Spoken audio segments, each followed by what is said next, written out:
What if I told you that if you write the same thing over and over, something magic will happen to you? It sounds a little bit too good to be true, right? Yet this is the world of positive affirmation statements, explained by Scott Adams. Pick one bold goal, a wildly unlikely one, write it for 15 times a day for a few months, keep at it, and watch the magic happen. Now, to be honest, I've always been a little bit skeptic of positive affirmation statements. I have used them in the past, actually, mostly in the form of YouTube videos, headphones on, and a voice that tells you how good you are, how beautiful you are, how healthy you are, how strong you are. And to be honest, compared to the past, I am much healthier and much stronger. But this, could be just explained by reason, by me reaching out for new information and apply them in my life, rather than invoking and evoking the magic power of positive affirmation statements. Yet a few days ago, I listened to a podcast with Scott Adams and Jordan Peterson that made me change my mind. I don't know if you know who Scott Adams is. If you don't, please go and watch the podcast. I'll put the link in the description down below. Anyway, he is the creator of Dilbert, which is a famous comic. And he's also a best-selling author, mostly known for the book called, I wrote it here, I don't want to screw up the title, How to Fail at Almost Everything and Still Win Big. Scott Adams is a wild character. I think his superpower is his personality, which is always positive, no matter what. We are talking about a guy who suffered from spasmodic dysphonia, the same thing that RFK Jr. has, just a different variant, that made him lose his voice. That's number one. He had surgery for this condition, and the surgery made him lose the use of his right hand. Actually, he lost the ability to draw with his right hand. No problem, he had already trained with his left hand. And now he's suffering from prostate cancer, and it is a bad one, a terminal one.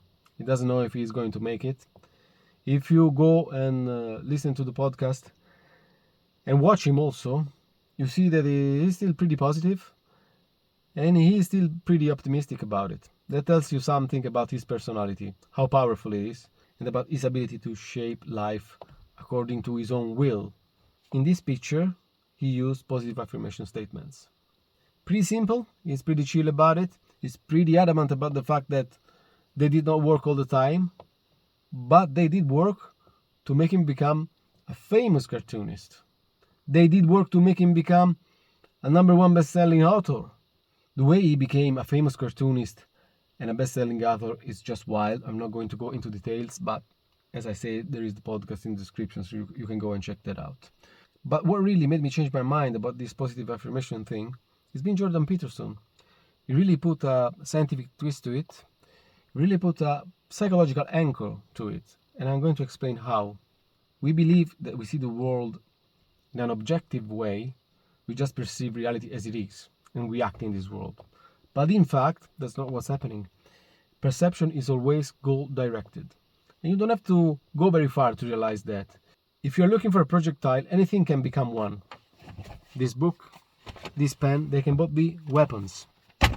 If you're looking for something to sit on, a stone would do, a tree stump would do. Personally, I have always been fascinated with this kind of creative aspect of the human mind. Turns out it's not just a creative aspect, but it's perception itself that is guided by an aim. You aim at something and you shape the world accordingly. It's like you are building a little story that drives you towards that goal. What does all this has to do with positive affirmation statement though? The thing is that if you write the same bold, wild goal every day for 15 times a day for a few months, you set the tone for the day, so to speak. You have an aim, now you perceive reality accordingly. You are helping your mind to notice everything in reality that is an aid for you to reach that one specific goal. This is the scientific anchor.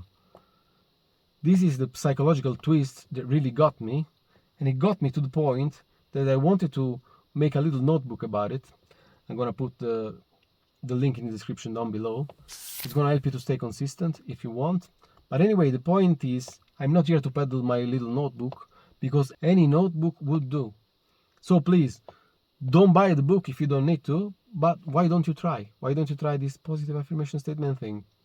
It's pretty low effort. It just take a few minutes.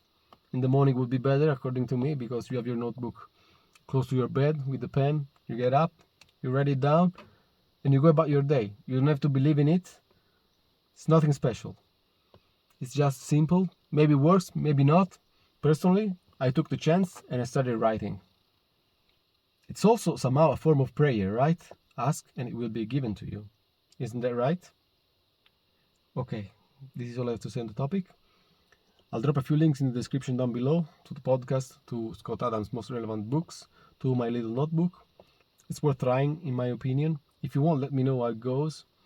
I'll certainly keep you posted. So take care and see you next time if you want. Cheers. I have used positive affirmation statements in the past.